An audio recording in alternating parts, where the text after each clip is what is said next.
Hello there ladies and gentlemen, I'm Paul TX141 Walsh, welcoming you to an all new pair of Ace in a Day gameplays for the arcade mode of War Thunder.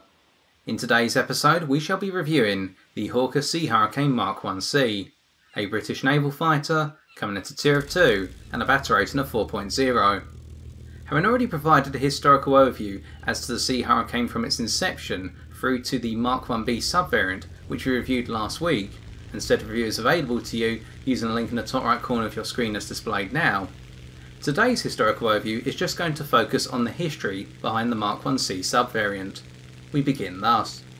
Following on from the Mark 1B subvariant in February of 1942, the Mark 1C was based around the same design principles as its predecessor. At its heart it was a Hurricane Mark 1 airframe equipped with an arrestor hook and catapult spool functionality, allowing it to operate from both carriers and merchant vessels. The differences between the two, however, included the following. The fitting of the 420mm Hispano cannon-armed wing, as taken from the Hurricane Mark 2C, with 2 cannon to each wing, and on top of that, whilst the plane did embody the same Rolls-Royce Merlin 3 engine, this time the engine was uprated, with 16 pounds of boost to output 1,400 horsepower at lower altitudes, making the plane more potent in its intended role as a naval fighter. The improved armament and performance was demonstrated during Operation Pedestal, a British operation to ferry supplies to Malta as of August 1942, by the pilot Lieutenant Richard J. Cork, who in his Mark 1C became the first and only Royal Navy pilot to secure an ace in a day during the Second World War. He received the Distinguished Service Order, DSO, on the 10th of November 1942 for his actions on that day. With a total of 400 Mark 1Cs produced, the plane was succeeded by the next subvariant, the Sea Hurricane Mark 2C, by the end of 1942. And with our historical overview concluded, let us take a look at how the Sea Hurricane Mark 1C handles in War Thunder's arcade mode. Our first game of today takes place on a classic ground strike map known as Pacific Hidden Base, one we haven't seen on the channel for quite a while. We'll be using the following setup. Air target belts for our 20mm cannon, reasoning being that these belts in my experience provide the greatest firepower, consisting of 2 high explosive fragmentation incendiary shells backed up by 2 high explosive fragmentation semi-armour piercing incendiary shells. These belts are going to leave a nasty mark on any foe you encounter, typically ripping apart a fighter within a 1 to 2 second burst, or are the heaviest of bombers in a 3 to 5 second burst. And even if you don't kill your target outright, they're going to be severely wounded and potentially on fire, causing them to burn to death. For our gun convergence we are using a 400m gun convergence, as whilst our emphasis will be on turn fighting, the difference here at our battle rating is that our foes will typically have greater performance in terms of straight line speed, and therefore this carries through into wider turn circles when they engage us, meaning that when we come around to take a shot on our foe, rather than being at closer distances, i.e. 250 to 300 metres, our foes will be that little bit further away, and we need to account for that in our gun convergence. As for our fuel load, we're using the standard 30-minute fuel load to make it to the end of the game unscathed on fuel capacity. We begin our analysis then by demonstrating the Sea Hurricane Mark 1C in a very similar role to the Mark 1B subvariant we previously reviewed, and we talked about that earlier. But there are going to be some minor changes as this game progresses which we need to note, and this differentiates the Mark 1C from the Mark 1B, as well as the whole difference in firepower available and therefore the battle rating difference.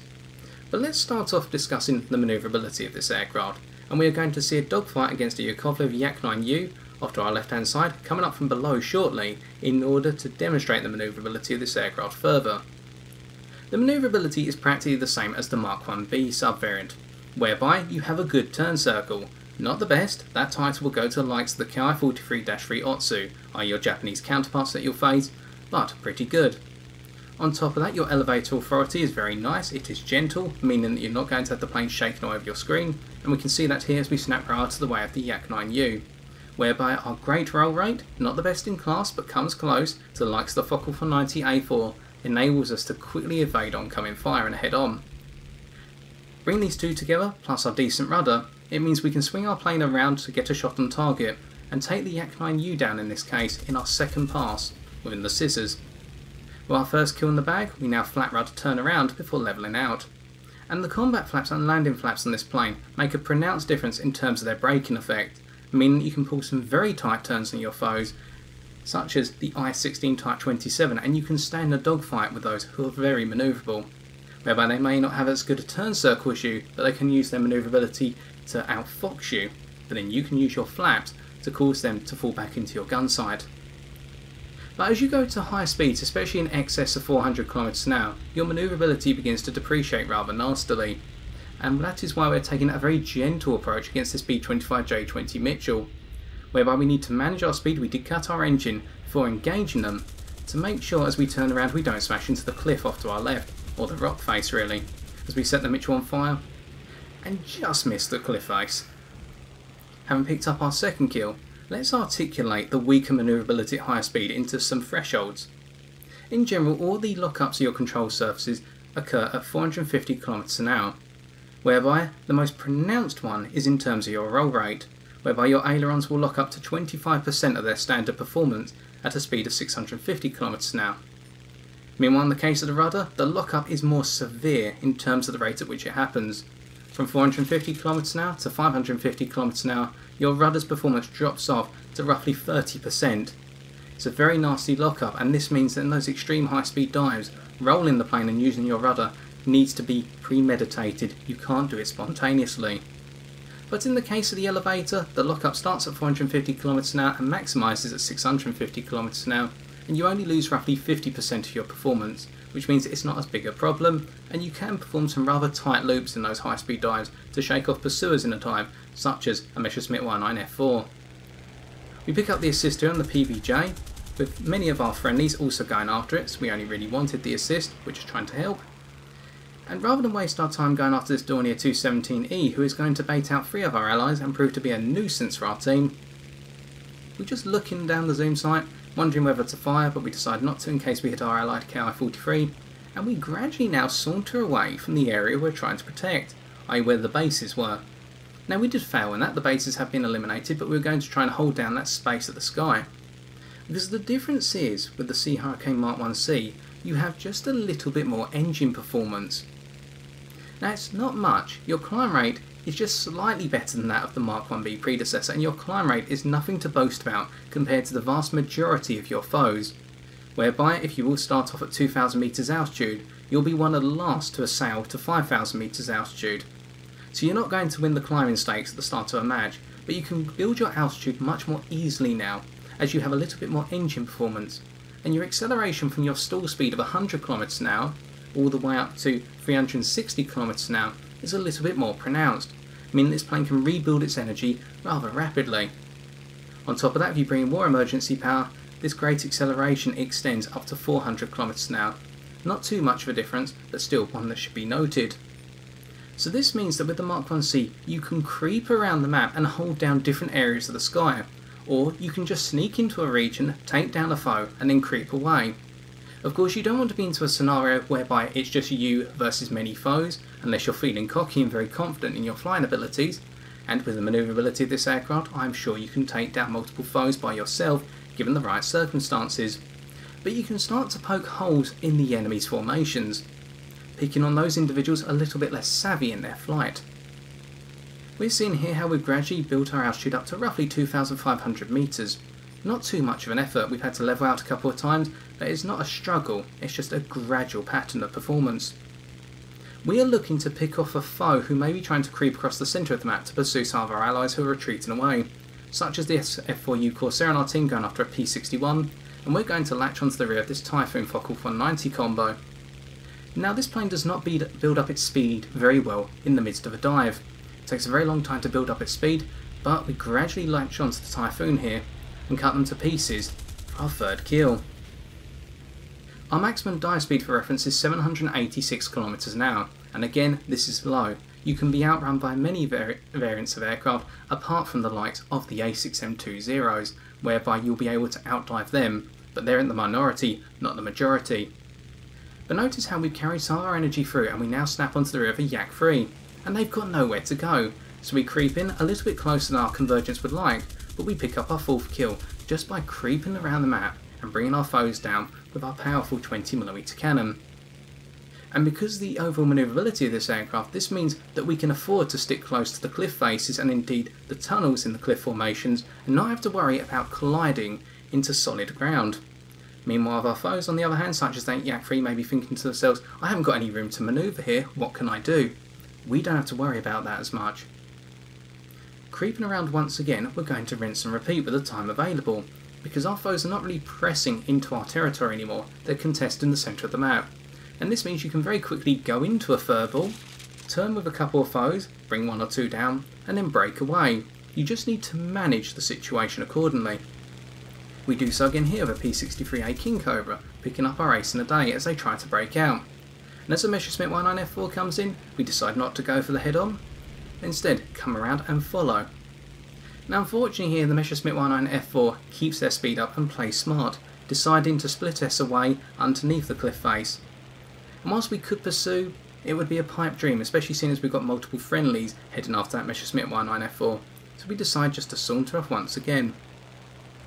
Now, by no means am I saying that the energy retention in this plane coming out of small dives is marvellous, it's really not. Pardon me. What I'm pointing out is, if you manage this plane's energy effectively, you can be a ghost across the battlefield, and that's what we're doing right now. We haven't really made our presence known, we're just gradually sapping away some of the enemy's strength. So rather than being in that area denial role, instead we're haunting our foes. When they go into engagements, we're the last thing they think about, and then we come down on them hard. And again we're doing so against their Yakovlev Yak 9K. Landing a couple of hits but nothing major, and then swinging around. We've got a little bit too much speed here, but we pick up an assist fortunately, and then the game comes to its end, and with that it's time to take a look at the post-game stats.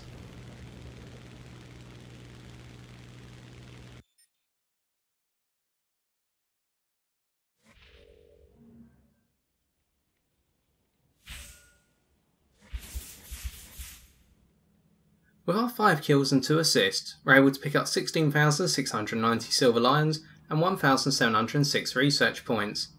So hopefully in this first gameplay, we have demonstrated how the Sea Hurricane Mark 1C embodies the majority of the characteristics from its predecessor, i.e. the Mark 1B subvariant, which make it ideal once again for the area denial role, whereby this plane is pitched up in a particular region of the sky and it tries to bring down any foes who try to enter, alternatively make sure that those who do enter can't escape back to friendly territory. And with its boosted armament of 420mm cannon, this role can be achieved much more easily. But on top of that, with the improved overall engine performance of this aircraft compared to its predecessor, this plane is able to be a little bit more adventurous and not necessarily wait for its engagements to come to it. Unlike the initial 1 versus 1 we had with the Yakovlev Yak 9U, note how, over time, we were able to make our way into the centre of the map and prey on those foes who were least expecting us, such as the Yakovlev Yak 3. We caught them completely off guard and with roughly the same energy as us, if not a little bit less, and that meant we could prey on them quite easily. And that is what this plane's very good at doing, with its great manoeuvrability and its firepower. Clinging to overall terrain features, making its way around the map and preying on those who are in very weak situations, i.e. those who have just come out of engagements with weaker energy states and just hoping to make it home in one piece. But this plane can deny that quite nicely. Now that's not the entire story of the Sea Hurricane Mark 1C, as our second gameplay is going to show. This plane can also act as a bomber hunter with its improved engine performance, whereby it now has the capacity to perform at higher altitudes. Let's take a look. For our final game of today, we're on more familiar ground with a ground strike match on the map Desert Coast.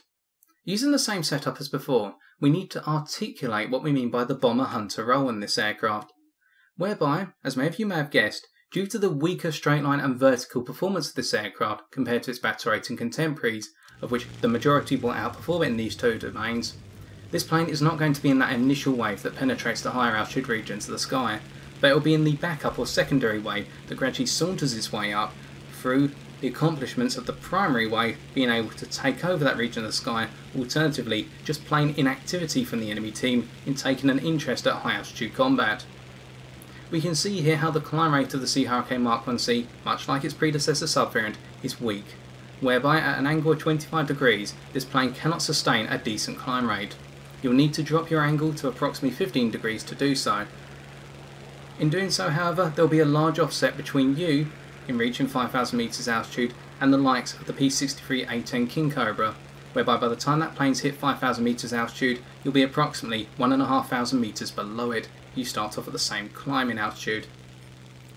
Therefore, you have to wait for the opportunities to appear up high, and we are going to be given said opportunity in this match, whereby the only plane to contest high altitude is an enemy Yakovlev Yak 9, or so it would seem. But very shortly, that Yak 9 is going to become more interested in what's happening down at ground level on the eastern side of the map, opening the door for us to take on the enemy bombers. Now we do have a number of allies up high with us who've already reached much higher altitudes than us, including a P-47 Thunderbolt, who will be going after the bombers, so we're going to be clearing up the scraps or taking on the ones that are not being engaged. So again, this is something to consider, that if many of your allies are already going for the bombers, it may not be worth your time, as by the time you latch onto one, you'll find that it's already been eliminated by your allies. Nonetheless, we pick out an IL-4. With the Yak 9 diving down there, we haven't got to worry about them, and a fear factor moment comes in with the Hurricane here, whereby when your opponents see a Hurricane at a battle rating of 4.0, they're going to think it's a Sea Hurricane Mark 1C typically, and wonder whether to actually engage it because of the 420mm cannon, so you've always got that card in your pocket. But regardless, let's use our 20mm cannon to bring down this IL-4, and notice a key weakness in using this armament. So at a distance of beyond our convergence here, i.e. a distance of roughly 700 metres when we start to hit, we're going to bring this IL-4 down. We can see here how having a tight convergence means a wide spread at longer distances, and we can cause a huge amount of damage, bringing down the bomber for our first kill. But you may not have noticed directly there is a large braking effect associated with firing our 20mm cannon. To give you an idea, at 3000 metres altitude, if you're at a speed of 200 km an hour and you hold down the trigger, your plane's speed will not increase, it just about holds at 200 km an hour. This is a huge braking effect associated to this plane when it fires, and this means that if you are trying to follow someone in the vertical and you open fire for too long, you can cause yourself to stall out much earlier than you anticipated, so this is something to be wary of. We make our way over to a Junkers 87 D5 here, and we're going to snap right out the way and come about on them, using our performance in the vertical, although limited, to outperform their weaker vertical performance and then come down on them. As many of you will be aware, the Junkers 87 D5 does have the ability to mount a lot of 20mm cannon. So we snap right out to the side here, avoiding their fire, and they seem to be in a very weak energy state to start with. We snap over the top, cutting our engine down, bringing around our landing flaps to conserve and cut our energy where appropriate, and we come around for a shot on target, achieving a number of hits including a critical on their tail, before ruddering around at this point and notice the brilliant low speed control of this aircraft, and then we take out the Junkers 87 D5 for our second kill. And it should be noted that the only time you're going to feel your stalling characteristics is literally as you hit your stall speed. Before that, you can throw this plane around quite nicely, especially on its rudder and on its ailerons, even down to the likes of 125 km an hour, 25 km an hour above your set stall speed, which we referenced earlier. We now go for a reload, and you need to be careful when you take your reloads because they will take a very long period of time, even with your crew experted or aced. You need to pick the right moment. And reloads will come quite frequently even though you have 500 cannon round, i.e. 125 per gun, simply because the guns fire at a rather high rate, pumping out a lot of ammunition to do a lot of damage, but of course if it takes you a lot of shots to bring down a foe for inaccuracy or you're just not having very much luck, then a reload may come sooner than you anticipate. Here we're sauntering over towards the B-25 Mitchell, who has been harassed by our allied P-47 Thunderbolt, and this is what we're articulating earlier concerning allies doing the job for you before you can actually get to the target. That P-47, whilst in the vertical in a mini spiral right now, will be able to level out and attack the B-25 once again, at least once more, before we can get there. So instead we've already turned our attention towards the enemy Lancaster, who is being allowed to drop bombs without harassment. So we need to plan ahead in terms of the targets we pick. Sometimes this means you will have to go after the target who's all the way over the other side of the map, just because your allies are a lot closer and more interested in those foes right next to you. Pardon me, it may seem backward logic. Typically you'd expect the faster planes to go intercept the ones further away, but it can allow you to build up a score in such a scenario. We can see the P-47 is still following the Mitchell, and we'll continue to look over that way just to check that the B-25 is not coming around to try and shoot us down. And with that, let's talk about durability, because you need a durable aircraft that acts as a bomber interceptor typically, especially if you're going to sit behind your foes. And sometimes you may find you'll need to sit behind them because your foe will turn around to bring their rear facing turrets towards you. But not in the case of this Lancaster, who we tear apart for another kill. The durability of the Sea Hurricane Mark 1C is very good. this plane can take a lot of hits from small arms fire, extending up to heavy machine guns, i.e. 12.7mm Brownings for example. When hit by a 20mm cannon, this plane can take 1 or 2 high explosive shells and still stay together, especially around the central fuselage.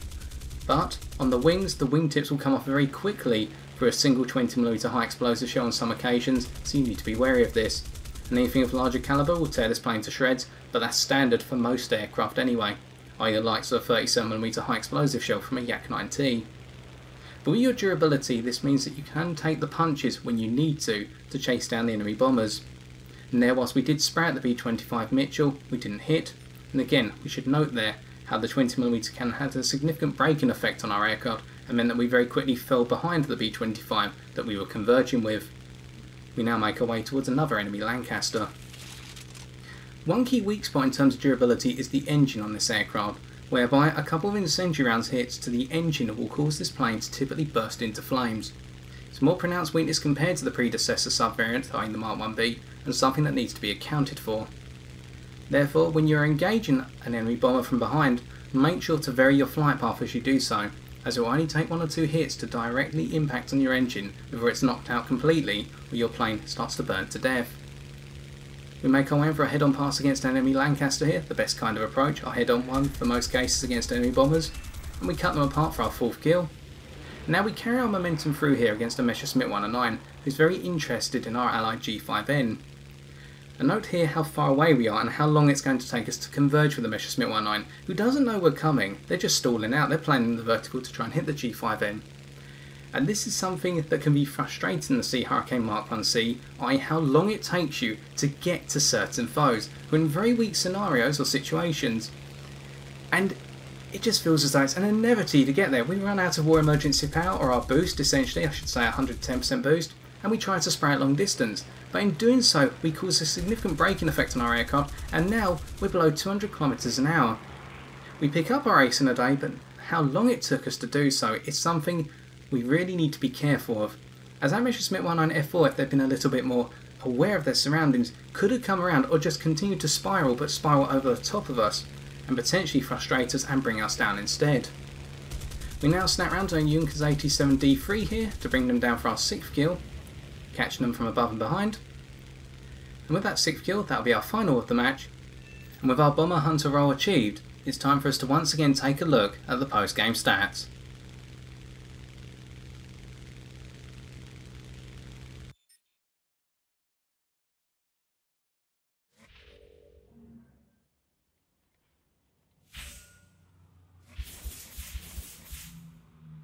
With our 6 kills, we're able to pick up 23,130 Silver Lions and 2,432 research points. To defeat the Sea Hurricane Mark 1C in a given matchup, there's one particular approach I can recommend, and that is, when going into a turn fight against this aircraft, to make sure the turn fight gradually ascends into a vertical spiral, whereby with your superior engine performance in the vast majority of cases, you'll be able to force the Sea Hurricane Mark 1C to stall out behind you, and as it does, you can use your rudder to hammerhead around and bring them down as they hang their limp in the sky. The alternative approach of engaging a Sea Hurricane Mark 1C is to use boom and zoom passes, whereby with your superior climb performance you can descend on this plane rapidly, as it doesn't pick up that much speed and dive that rapidly, and as it does pick up speed, remember the control surfaces of the Sea Hurricane Mark 1C will stiffen above 450 km an hour, and this will put the Sea Hurricane Mark 1C pilot in a very difficult to manage scenario, whereby the only way they're going to evade you typically is by forcing a tight loop. But by avoiding those two scenarios in this second matchup, we articulated the Sea Hurricane Mark 1C as a bomber hunter, or at least a reserve one, whereby if the skies are clear up high, it can gradually make its way up there and help out with the bomber interception effort. In conclusion then, the Sea Hurricane Mark 1C, for me at the very least, is a difficult compromise, because whilst on the one hand you do have a lot of firepower and great manoeuvrability to bear, on the other hand you have weak straight line and vertical performance, and managing this in terms of an area denial role / bomber hunter role is something that takes time and patience to understand. You can be adventurous in this aircraft and gradually make your way around the battlefield, ghosting your foes and bringing them down when they least expect you to. But you need to always be aware that in a number of cases you will not be able to take the initiative in creating the engagements. You'll still have to wait for your foes to come to you. And so I've been TX141, And if you've enjoyed this video, why not leave a like, comment or subscribe for future War Thunder videos on my channel. But until next time, ladies and gentlemen, take care and good luck in the skies.